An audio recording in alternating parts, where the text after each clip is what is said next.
Hello, fine people of the internet. Today we're going to be doing a breakdown of Homesick. It's my most recent song. I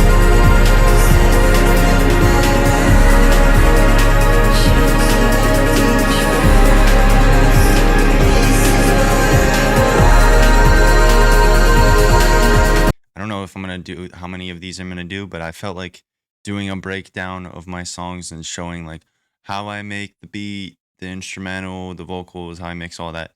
But here's the thing about this one. The file got corrupted, so I don't have the full version, but I have some of the instrumentals. So we're just gonna go over what I have and basically we're just gonna have a fun time here. I also want to show like how long it takes from start to finish making a song. So let's get right into it. First thing I did in this song is I made this little piano melody here. I just used my MIDI keyboard and I just looped it. So I hit the same notes, I hit the same chord, and it just, as you know, the first thing you hear in this song is this.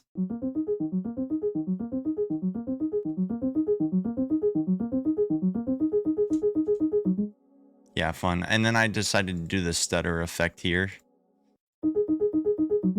That leads into the next chord. And then I did it again. And then I added this one under it. And I brought in this weird pad.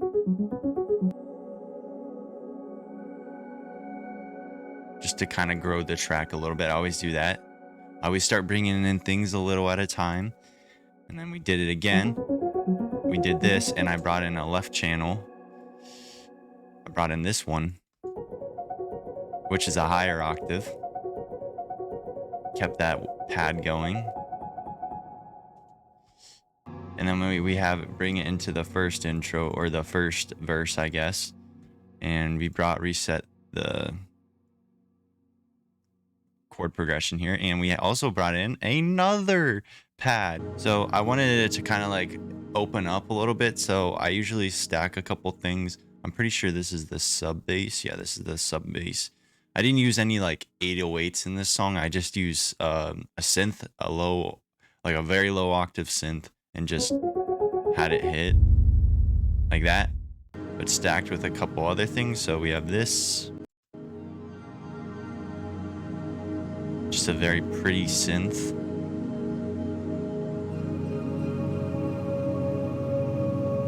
And we kept the main piano melody going. And I wish I had the vocals for this, guys. I really do, because I love the mixing on this. And it's funny, you might be wondering why it's like it sounds a little different than the finished product, is because I sped up the song after to make it more fast-paced and more like a D&B song. But this is how it originally sounded.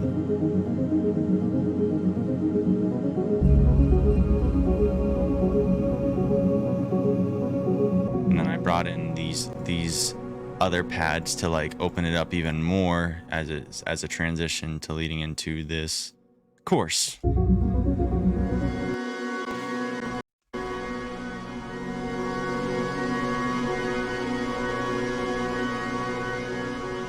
And the plugins I just used in for these are Serenity 2 Lite. I haven't used it much recently on my newer songs, but I was like, I needed a newer plugin for this. I needed some new synths. I was kind of getting tired of the same ones I had been using, so I got this pack, or this plugin, and I decided to go with this, and this leads into the chorus.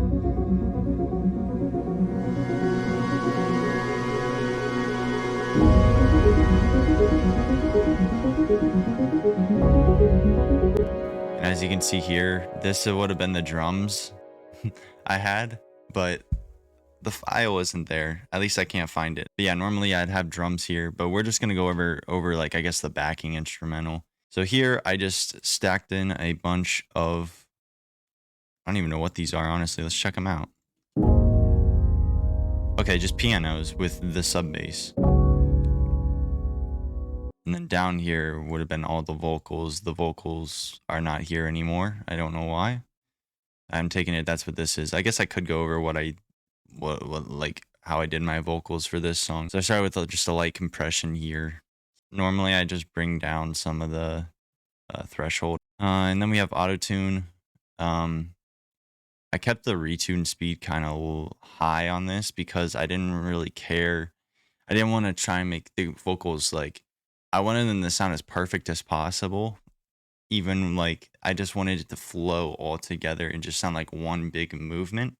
So that's why the vocals are kind of tucked into the mix a little bit more in this song compared to some of my other songs. Then I added a EQ to cut out some of the low end and high end. And then this is my main EQ. This is normally what I do is I cut out some of the 1000 to 2000 range and then up it around the 8 to 16K. Normally I have this down way lower. So something like that. Like EQ is not that big of a deal to me. It's more about the other things you add onto it, like another compressor here. This my de-esser. This plugin here is what I use for this is literally for the de-esser, and I have a doubler on it, so it's doubled in your ears. And then I have some reverb. I just had a plate reverb. This is like anybody wondering what reverb I use on like any of my songs. It's the one that's built into Cakewalk, but I kind of tamper with some stuff sometimes. I do have another one I use on some of my newer tracks that aren't out yet, but I just used a jazz guitar chord, which is kind of weird. I used that for vocals, but it sounded good. So that was for the part that's like, my hands have gone numb. Like that's what I use for that part.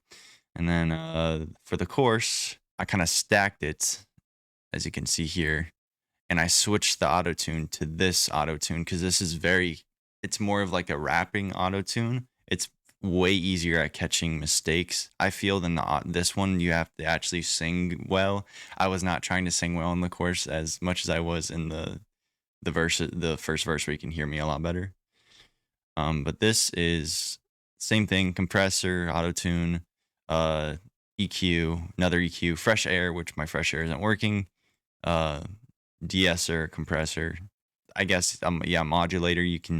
There's a bunch of different things. I love using this on a lot of songs. I use this in the chorus a lot. So it's pretty much just stacked my vocals without me having to stack them. And then we had another reverb, which was just fog verb, I guess, which is like an 80s thing. And then I just duplicate the tracks, usually get the backing vocals, pan them left 70. This one I kind of kept in the middle, which is kind of weird.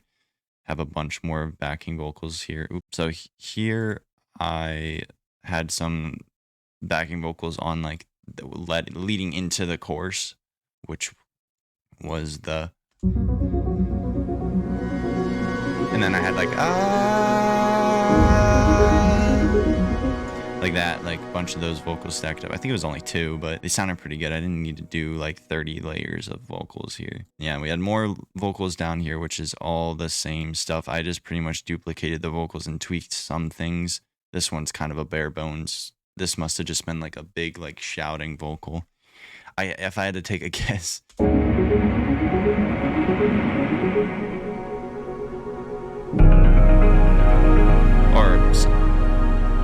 I'm sorry, this was the first part of the chorus, and then I forgot I wanted it to hit even harder, so I built it up and then got into the main part of the chorus again. I just repeated the chorus twice. I added a guitar that is the same as the piano and just a bunch of synths. Oh, I just wanted to add in, I did have a 808 here.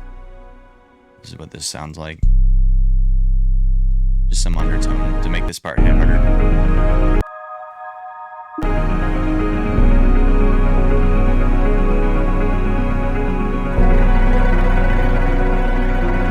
Just some like brain, like stuff to tickle your brain, I guess.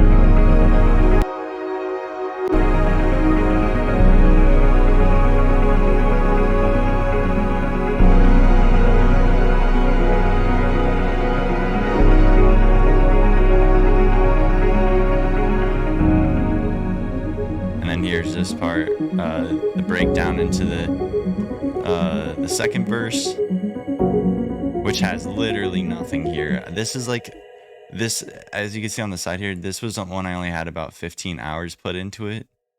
So a lot of the time I'll spend a lot of time redoing vocals and stuff. That's where most of my time spent. The instrumental maybe takes me half the time, but then the other half is spent on vocals and mixing. But yeah, this is like a very early version of this song. I wish I had the finished version, which had about 112 layers, but because I had that whole second half. But yeah, I just felt like doing a little breakdown today of just this songs. If you guys want to go check out the song, please do. I'm poor. I have a video up on of the song on YouTube, and I also have it streaming everywhere. It's called Homesick. Adios.